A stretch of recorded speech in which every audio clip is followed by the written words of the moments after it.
Hello दोस्तों, स्वागत है आपका हमारे इस चैनल में। आज का हमारा सुविचार है कि निरंतर आप पढ़ते रहो, आपको सफलता अवश्य मिलेगी। निरंतरता ही एक ऐसी चीज है जो आपको सफलता दिलाएगी। इसलिए लगे रहो, डटे रहो, पढ़ते रहो, आपको सफलता निश्चित ही मिलेगी। ठीक है दोस्तों, आज हम लोग पढ़ने वाले हैं समस्थानिक और समभारिक। ठीक है, आप ये वीडियो लास्ट तक देखना, आपको सारी चीजें आराम से समझ में आ जाएगी। ठीक है, चलिए हम बढ़ते हैं। सबसे पहले मैं आपको कुछ नॉर्मल सी जानकारी बताऊंगा, उस जानकारी को आपको पता होना चाहिए। ठीक है, अब देखिए वो जानकारी क्या है। जैसे कि ये मेरे पास कोई तत्व है, ये कोई तत्व है, ये मेरे पास कौन है बताइए, कोई ये तत्व है। ठीक है, तो यहां पर जो लिखा रहेगा यहां पर, ठीक है, उसको बोलते हैं परमाणु संख्या। क्या बोलेंगे? परमाणु संख्या। ठीक है दोस्तों, यहां पर एक तत्व रहेगा, उसके नीचे जो लिखा रहेगा उसको बोलते हैं क्या? परमाणु संख्या। ठीक है, अब यहां पास इसके जस्ट ऊपर में यहां पास जो लिखा रहेगा उसको बोलते हैं क्या? द्रव्यमान संख्या। क्या बोलेंगे? द्रव्यमान संख्या। ये डाटा आपको याद रखना है। ठीक है दोस्तों, मैंने क्या बोला? ये जो लिखा है ये कौन है बताइए? तत्व है। कौन है? तत्व। ये जो मैंने x लिखा है ये तत्व है। ठीक है, हाँ, नीचे क्या रहेगा? द्रव्यमान, सॉरी, परमाणु संख्या रहेगा। क्या रहेगा? परमाणु संख्या। हाँ, यहां से देखिए आप, ऊपर क्या रहेगा? द्रव्यमान संख्या। क्या रहेगा? द्रव्यमान संख्या। ठीक है, अब ध्यान देंगे, ये जो परमाणु संख्या होता है, ये जो परमाणु संख्या होता है, यही जो है वो इलेक्ट्रॉनों की संख्या के बराबर होता है। ठीक है, यदि आपको किसी तत्व में इलेक्ट्रॉनों की संख्या निकालना है तो उसका जो परमाणु संख्या होगा वही होगा क्या? इलेक्ट्रॉनों की संख्या। ठीक है, एक चीज और, यही जो होता है वो प्रोटॉनों की संख्या के क्या होता है? बराबर होता है। समझ में आ रहा है आपको क्या बोल रहा हूं मैं? ठीक है, मैंने क्या क्या बोला? यहां पर जो परमाणु संख्या रहेगा वही क्या होता है? इलेक्ट्रॉनों की संख्या। ठीक है, एक और क्या बात बोला? यही पता रहेगा, अच्छा, जितने इलेक्ट्रॉन रहेंगे वही क्या होता है? प्रोटॉनों की संख्या। ठीक है, इलेक्ट्रॉन जो होता है वो ऋणावेशित कण है और प्रोटॉन जो होता है वो धनावेशित कण है। इसी के कारण जो परमाणु होता है उदासीन होता है। प्लस माइनस इन दोनों के कारण क्या होता है दोस्तों? परमाणु होता है क्या? उदासीन होता है। इतना समझ में आ गया आपको? ठीक है, ध्यान से देखते जाना है आपको, दिमाग इधर उधर नहीं लगाना है, चुपचाप देखते रहना है, सब चीज आपको समझ में आ जाएगा। ठीक है, इलेक्ट्रॉन की संख्या किसके बराबर होती है? प्रोटॉन की संख्या के बराबर होता है। समझ में आ गया? ठीक है, अब भाई इन दोनों के बीच का कुछ तो अंतराल होगा। क्या होगा? अंतराल। क्या होगा? अंतराल। कैसे अंतराल होगा? जैसे ऊपर है 5 लिखा है, नीचे में 3 लिखा है, यहां पास 5 लिखा है, नीचे में 3 लिखा है, तो इन दोनों के बीच का अंतराल कितना है बताइए? 2 हुआ ना? 3 2 5, 3 2 5 अंतराल हुआ। तो ये जो अंतराल रहेगा वही होगा क्या? न्यूट्रॉनों की संख्या। समझ में आया दोस्तों? यही जो अंतराल है वो क्या होगा? न्यूट्रॉनों की संख्या। तो जब भी न्यूट्रॉन आपको निकालना रहेगा तो दोनों के बीच का डिफरेंस को आप देख लीजिएगा, जो आपको अंतराल दिखेगा वही इसका आंसर होगा। किसकी संख्या बोलेंगे? तो न्यूट्रॉनों की संख्या का आंसर होगा। समझ में आ गया आपको? ठीक है, चलिए ये चीज तो हो गया। अब आपको ये चीजें पर समझ में आ गया तो 100% है आपको समस्थानिक समझ में आ जाएगा। ठीक है, इसको हम लोग एक एग्जांपल से समझेंगे। ठीक है, ये कॉन्सेप्ट आपको समझ में आ गया। अब देखिए क्या होता है, एक तत्व लेंगे, एक तत्व, एक तत्व, एक तत्व। कौन है बताइए? हाइड्रोजन। एक तत्व। ठीक है, कॉन्सेप्ट को देखना, परिभाषा इसी समझ में आ जाएगा चुटकी में। एक तत्व लिया, अब वो तत्व कौन सा है बताइए? यहां भी मैंने हाइड्रोजन लिया, ये भी कौन है? हाइड्रोजन है, ये भी कौन है? हाइड्रोजन है, ये तीनों ही कौन है? हाइड्रोजन है। ये तीनों ही एक ही तत्व है ना, और वो तत्व कौन सा है? हाइड्रोजन है। समझ आ रहा है क्या बोलो? जैसे व्यक्ति बोलते हैं ना, व्यक्ति, व्यक्ति, व्यक्ति तो कोई भी हो सकता है, ठीक है, लेकिन व्यक्ति लेना है अपने को। वैसे तो यहां पर कौन है भाई? हाइड्रोजन है। और हाइड्रोजन को मैंने क्या बोला? एक तत्व। समझ में आ गया? ठीक है, अब 3 परमाणु होंगे, पहला, दूसरा, तीसरा। अब इसके अंदर आएगा क्या? परमाणु। क्या बोला दोस्तों? ध्यान से देखिएगा, एक ही तत्व है, तत्व के अंदर कौन होता है? परमाणु। अर्थात देखो ये 3 परमाणु है, ठीक है, मैंने यहाँ पर देखो एक एक एक, यहाँ लिखा मैंने एक, यहाँ लिखा दो, और यहाँ क्या लिख दिया 3। कॉन्सेप्ट को समझना आप। देखिए अब इनमें देखो H H H वो तो ठीक है, एक तत्व है। अब ऊपर देखिए 1 2 3, अंतर कुछ दिखा क्या? देखिए अंतर आ रहा है, अंतर तो आ रहा है, बिल्कुल अंतर आ रहा है। तो क्या अंतर है? देखिए यहाँ पर कि ऊपर जो लिख रहा है वहां पर यहाँ पर 1 लिखा है, पहले वाले में 2 लिखा है, सॉरी दूसरे में 2, और तीसरे में क्या लिखा है 3। समझ में आ गया? तो तत्व तो 1 है लेकिन परमाणु 3 है। तो परमाणु कैसा हो गया? भिन्न परमाणु हुआ ना। समझ में आ रहा है दोस्तों क्या बोल रहा हूं? तत्व 1 है लेकिन परमाणु तो भिन्न है क्या? समझ में आ रहा है दोस्तों? ठीक है, तो एक ही तत्व के ऐसे परमाणु, ठीक है, अलग अलग परमाणु आ गया, ठीक है, और सबका नाम भी यहाँ पर अलग अलग होगा। ठीक है, इसको बोलते हैं प्रोटियम। क्या बोलेंगे बताइए? प्रोटियम। आपको साथ साथ नाम याद रखते जाना है, ठीक है। पर एग्जांपल समझाने के पश्चात मैं आपको इसका परिभाषा समझा दूंगा, आपको सारी चीजें समझ में आ जाएगी। ठीक है, बस देखते रहो। हाँ, और अच्छा लग रहा है तो लाइक कर दो, और कैसा लगा तो कमेंट कर दो, और किसी टॉपिक में अच्छे से वीडियो चाहिए तो नीचे आप मुझे कमेंट करके बता सकते हैं। लाइक ठोकने में कंजूसी नहीं करना है। अच्छा लग रहा है तो लाइक ठोकना है, ठीक है। चलिए अब क्या होगा भाई? हाँ, और नए हो तो चैनल को सब्सक्राइब कर जाना, ठीक है दोस्तों। चलो यहाँ पर मैंने क्या बोला? ये जो 1H1 है ये कौन है बताइए? प्रोटियम। क्या बोला? प्रोटियम। अब भी नाम आपको याद हो जाएगा ना? यहाँ याद हो जाएगा, ठीक है। पहले क्या लिखा है? प्रोटियम, और दूसरा ड्यूटेरियम। इसको बोलते हैं क्या? ड्यूटेरियम। क्या बोलेंगे? ड्यूटेरियम। अगला इसको बोलते हैं ट्राइटियम। क्या बोलेंगे? ट्राइटियम। ओके, 3 चीज याद आपको। पहले वाले क्या बोलते हैं? प्रोटियम, सेकंड वाले को ड्यूटेरियम, और थर्ड वाले को ट्राइटियम। प्रोटियम, ड्यूटेरियम, ट्राइटियम बोलते जाओ, आपको याद हो जाएगा। ठीक है, मैंने क्या बोला? पहला प्रोटियम, दूसरा ड्यूटेरियम, तीसरा ट्राइटियम। ठीक है, आप भी बोलिए। पहला प्रोटियम, दूसरा ड्यूटेरियम, तीसरा ट्राइटियम। हो गया याद? Protium, deuterium, tritium, protium, deuterium, tritium, protium, deuterium, tritium. हो गया आपको याद? ठीक है, चलिए सूत्र भी आपको याद हो गया। नीचे 1 1 1, ऊपर अब गिनती बढ़ाना है 1 2 3। ये है प्रोटियम, ये है ड्यूटेरियम, और एक आ जाएगा ट्राइटियम। समझ आया? चलिए देखते हैं। अब मैंने आपको इसमें पहले कुछ नोट लिखाया था, उसको आपको याद रखना है। बताइए परमाणु संख्या, परमाणु संख्या कितना है बताइए? यहां पर मैंने बोला था नीचे में जो दिख रहा है वही परमाणु संख्या है। तो बताइए परमाणु संख्या इसका कितना होगा? 1। यहां भी कितना होगा? 1। यहां भी कितना होगा? 1। कोई दिक्कत? परमाणु संख्या इसमें 1 है, नीचे लिखा है ना 1, आंसर है। इसमें कितना लिखा है? 1, यहां भी 1, इसमें लिखा है 1, यहां भी 1। कोई दिक्कत? अगला इसके बाद क्या आएगा? द्रव्यमान संख्या। क्या लिखेंगे? अच्छा चलो उसको छोड़ दो आप। अगला प्रोटॉनों की संख्या, कितने प्रोटॉन है? वही तो उससे पहले नोट लिखा था, नीचे में जो है वही प्रोटॉनों की संख्या है। कितना है बताइए? 1। यहां भी कितना है? 1। नीचे यहां कितना है? 1। जितनी परमाणु संख्या होगा उतना ही क्या होगा? प्रोटॉन की संख्या होगा। तो नीचे कितना है? 1 1 1, तो आंसर भी आएगा 1 1 1। समझ आया? अगला देखो इलेक्ट्रॉन कितने हैं? अरे वही इसको आएगा ना, जितने प्रोटॉन उतने क्या होते हैं? इलेक्ट्रॉन होते हैं। तो आंसर क्या आएगा? 1 1, सॉरी हाँ ठीक है, यहाँ पर क्या आएगा? 1। समझ आ गया दोस्तों? ठीक है, इलेक्ट्रॉन भी कितने? 1 1 1, प्रोटॉन भी कितने? 1 1 1। अगला परमाणु संख्या भी क्या आएगा? 1 1 1। समझ में आया? अब क्या निकालना है? न्यूट्रॉन।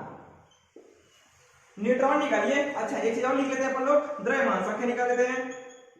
द्रव्यमान संख्या ऊपर जो लिखा है वही तो द्रव्यमान संख्या है। ऊपर कितना लिखा है बताइए? 1, तो यहां पर क्या लिखोगे? 1। इधर क्या लिखा है? 2, तो यहां पर क्या आएगा? 2। इधर क्या लिखा है? 3, तो यहां पर क्या जाएगा? 3। तो नीचे में जो लिखा है वो द्रव्यमान संख्या है।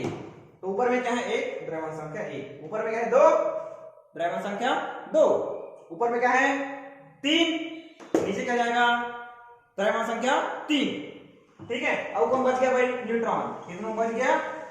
न्यूट्रॉन। याद करिए क्या बोला था मैंने आपको? अंतराल जो दिखेगा वही न्यूट्रॉनों की संख्या है। अंतराल देखिए, ठीक है, इन दोनों के बीच कुछ अंतराल है क्या? ऊपर भी क्या है? 1, नीचे भी क्या है 1। अंतराल कैसे निकालोगे, बड़े वाले में छोटे वाले को घटा दो, 1 में 1 गया, कितना आएगा 0 आएगा ना, तो न्यूट्रॉन की संख्या आएगा यहाँ पर 0। समझ आया। यहां पर निकालो, 2 में 1 गया, अंतराल जी 2 में 1 गया, कितना आएगा आंसर 1, कितने न्यूट्रॉन 1। यहाँ का डिफरेंस कितना है, अंतराल निकालो ना, 3 में 1 गया, कितना आएगा 2, ये मिल गया आंसर मेरे को। इसमें कोई समस्या है क्या? यदि आपने इसके पहले जो मैंने एक नोट बताया था वो मालूम है, कोई चुटकियों में समझ में आ जाएगा। मैंने क्या बोला था, जितनी परमाणु संख्या है वही प्रोटॉनों की संख्या होती है और वही इलेक्ट्रॉनों की संख्या होती है, अर्थात प्रोटॉन और इलेक्ट्रॉन दोनों की संख्या बराबर होती है। तो जो संख्या दिखेगा प्रोटॉन वही संख्या होगा क्या, इलेक्ट्रॉन। समझ में आ गया। और ये किसके बराबर होगा, परमाणु संख्या के बराबर होगा। द्रव्यमान संख्या जो ऊपर लिखा है वो द्रव्यमान संख्या है 1, 2 और क्या जाएगा 3। अगला, इन दोनों के बीच का जो अंतराल मिलेगा वो क्या होगा, न्यूट्रॉनों की संख्या होगा। तो न्यूट्रॉन कितने बताओ, ये 0। यहां पर अंतराल में 2 में 1 गया 1, 3 में 1 गया 2। समझ में आ गया। अब ये समझ में आ गया तो हम इसको देखकर समस्थानिक का परिभाषा बनाएंगे। तत्व 1 है, परमाणु 3 है, तो एक ही तत्व के ऐसे परमाणु जिसका नीचे वाला समान होता है और ऊपर वाला भिन्न होता है समस्थानिक कहलाता है। ऐसा मत लिख देना, समझाने के लिए बता रहा हूं। नीचे वाला क्या रहेगा, देखिए 1 1 1, नीचे वाला क्या रहेगा, समान रहेगा और ऊपर वाला क्या रहेगा, भिन्न रहेगा। तो नीचे में कौन रहता है, परमाणु संख्या, और ऊपर में कौन रहता है, द्रव्यमान संख्या। तो समान कौन होगा, नीचे वाला, और नीचे में कौन है, परमाणु संख्या है। तो परमाणु संख्या क्या रहेगा, समान रहेगा, और द्रव्यमान संख्या क्या रहेगा, भिन्न रहेगा। समझ आ गया। तो परमाणु संख्या समान रहेगा और द्रव्यमान संख्या क्या रहेगा, भिन्न रहेगा। उसे ही बोलते हैं क्या, समस्थानिक। क्या बोलेंगे, समस्थानिक। समझ में आया, ठीक है। मैंने क्या बोला, नीचे वाला समान अर्थात परमाणु संख्या समान रहेगा और द्रव्यमान संख्या ऊपर वाला क्या रहेगा, भिन्न रहेगा, तो उसे ही बोलते हैं क्या, समस्थानिक। ठीक है जी। तो एक ही तत्व के ऐसे परमाणु जिनके परमाणु संख्या समान होती है और द्रव्यमान संख्या भिन्न भिन्न होती है समस्थानिक कहलाता है। परिभाषा आपको समझ में आया, आ गया। तो यही समस्थानिक है। परिभाषा लिख रहे हैं, 3 ठो एग्जाम्पल लिख रहे हैं, परमाणु संख्या, प्रोटॉन, इलेक्ट्रॉन, द्रव्यमान संख्या, और एक जन बच गया कौन, न्यूट्रॉन। सबकी संख्या को छाप देना, समझ में आ जाएगा। समझ में आ रहा है, ठीक है। लाइक नहीं किया तो लाइक कर देना, पहले बता रहा हूं, ठीक है। चलो आगे बढ़े। इसके बाद क्या होगा, समभारित पढ़ेंगे। अब देख लीजिए, इसको कुछ लिखना है तो आप साथ में नोट भी करते जा सकते हैं, लिख भी सकते हैं, कोई समस्या नहीं है, ठीक है। आप वीडियो को पॉज करके लिख सकते हैं ना। चलिए,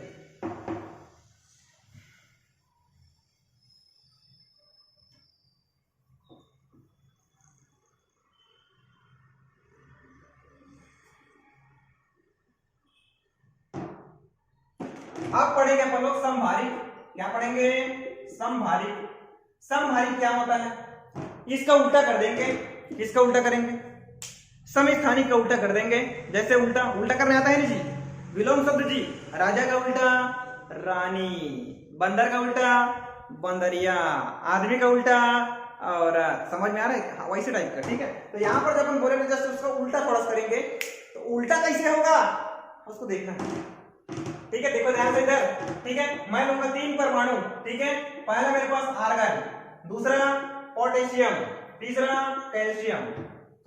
3 परमाणु लिया मैंने, क्या क्या लिया, आर्गन, दूसरा क्या है पोटेशियम, और ये कौन है, कैल्शियम, ठीक है। याद है परमाणु, सॉरी ये जो तत्व दिख रहा है तत्व आपको याद होना चाहिए, और तत्व का परमाणु क्रमांक भी आपको याद होना चाहिए। और इसके लिए मैंने सेपरेट वीडियो बनाया है, आप मेरा आधुनिक आवर्त सारणी का एक वीडियो देख लेना, ठीक है।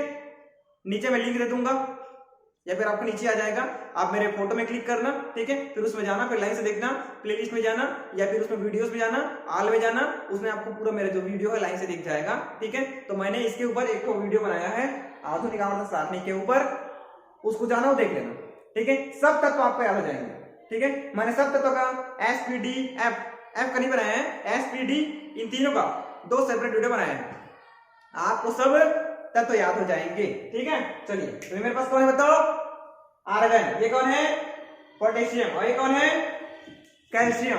परमाणु संख्या कितना होता है 18, इसका 19, इसका 20, क्या हो जाएगा 18 19 20। समझ आए दोस्तों, ध्यान देंगे। अब ये तो अलग अलग है ना, अलग अलग है, ठीक है, लेकिन ऊपर में क्या होता है 40, इधर क्या लिखा है 40, और इधर में क्या लिखा रहेगा 40। समझ आया मैंने क्या क्या बोला।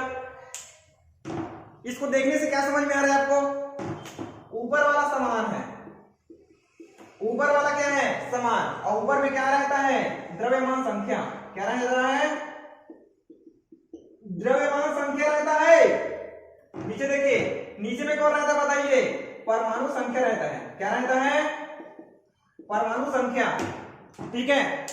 ऊपर में कौन रहेगा बताइए द्रव्यमान संख्या, और नीचे कौन रहेगा परमाणु संख्या। समझ में आ रहा है क्या।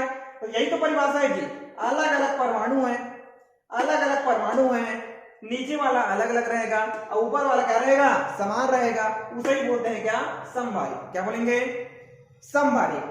अलग अलग तत्व, तो अलग अलग तत्व के ऐसे परमाणु, ये परमाणु है ना, और तत्व क्या है सब अलग अलग है। समझ में आ रहा है क्या, ध्यान दें। कैसे मैंने तत्व बोला, तत्व तो ये जैसे बोलते हैं व्यक्ति है, व्यक्ति कौन है बताओ व्यक्ति, तो व्यक्ति के कुछ नाम होते हैं ना, तो वो नाम क्या है वही तो परमाणु है जी। अरे व्यक्ति होते हैं व्यक्ति, तो मैंने व्यक्ति को क्या बोल दिया तत्व, लेकिन व्यक्ति तो है कि कुछ तो नाम होगा, तो वही नाम कौन है आर्गन है, इधर कौन है पोटेशियम है, इधर कौन है कैल्शियम है। तो अलग अलग तत्व हैं, लेकिन उस तत्व के अलग अलग नाम भी हैं, तो वही नाम है ना वो क्या है परमाणु। तो अलग अलग तत्व के ऐसे परमाणु, समझ में आया क्या बोला, अभी डिफरेंस समझा दिया मैं। ये व्यक्ति बोला, इसको उसका कुछ नाम है वो बोला, तो व्यक्ति तो हो सकते हैं, ठीक है। तो अलग अलग तत्व, ये देख अलग है अलग है अलग है, अलग अलग तत्व के ऐसे परमाणु जिसका ऊपर वाला समान होता है और नीचे वाला भिन्न होता है, समस्थानिक कहलाता है। फिर से एक समझ छाप देना, ठीक है। परिभाषा फिर से बता रहा हूं, ये समझाने के लिए थे ना, ठीक है। ऊपर वाला में क्या आ जाएगा बताओ द्रव्यमान संख्या, और नीचे वाला में क्या जाएगा परमाणु संख्या। अरे मजाक कर लेता हूं, ठीक है। चलो देखो ध्यान से, इधर समझ में आ जाएगा, ठीक है। मैंने क्या बोला अलग अलग तत्वों के ऐसे परमाणु जिनके परमाणु भार समान होते हैं, द्रव्यमान संख्या समान होती है और परमाणु संख्या भिन्न होती है। क्या होता है दोस्तों भिन्न होता है, समभारी कहलाता है। फिर से अलग अलग तत्वों के ऐसे परमाणु जिनके द्रव्यमान संख्या समान होता है और परमाणु संख्या भिन्न होता है, समभारी कहलाता है। एग्जाम्पल में इसको छाप देना, ठीक लिख रहे, समझ में आया क्या। और यहां निकालना सब निकाल सकते हो, मैंने आप लोगों को इलेक्ट्रॉन प्रोटॉन न्यूट्रॉन निकालना सिखा दिया, ठीक है। अच्छा लगा तो लाइक ठोको, उम्मीद है लाइक ठोक दिए होगे, ठीक है।